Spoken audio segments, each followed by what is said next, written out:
Con đến chả cái chân ngô liề phải vào em nào khen em gì cứ đàn ja nó ra phan chả nè cái nè con gì chẳng để là phan đi để dia ruồi cái cam đàn cái để mì better xin mẹ đông vay na binama ngan chia quạt co Brigadier General Thorgang Ruar K General Vichan Fore K General Limbul Badian Enida Neminua Kering Ramanua Condemn Chartine Chia Yapari General Chan General General Thorgang Higawe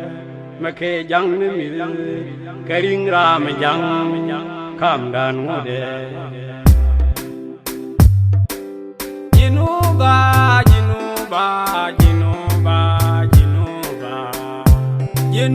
dora jinuba chena jinuba dora jinuba chena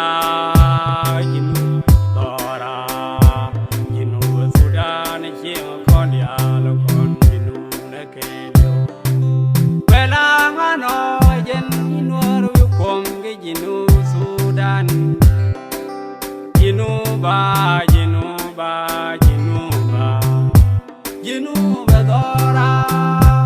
Jinuba chena Jinuba dora Jinuba chena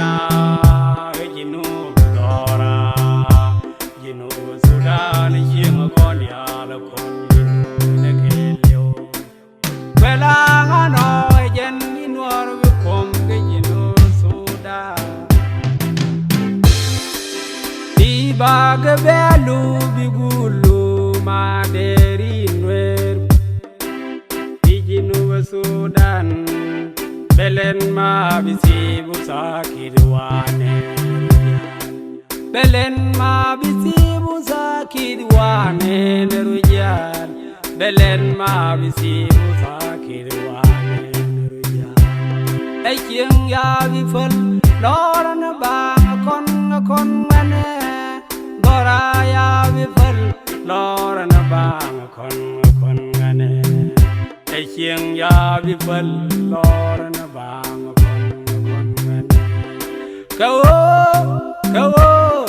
Kawo Jinuba Sudan Ekyeng kon ya kon jinu nekelio Jinuba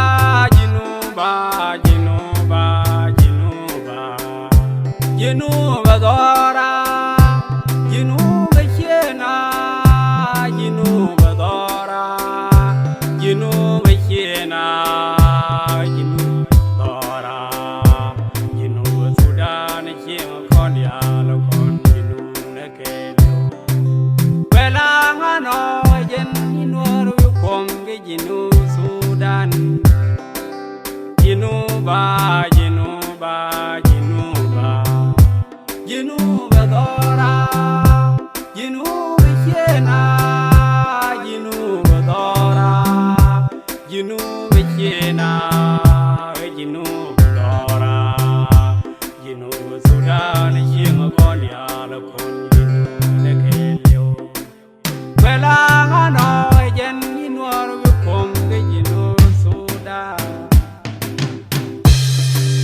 Wei siang mut kora Gorden wesa chol ma liamut liabur menyang liamun mel galwa gai mai liam tut gai kai lech ngan waria tut gai kang ko ke wi kwar lo wi kwar kawo Jinu Sudan Ekyeng kon ya Jinuba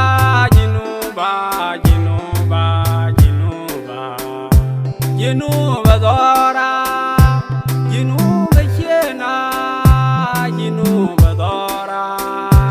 Jinuba chena Jinuba dora Jinuba Sudan Ekyeng kon ya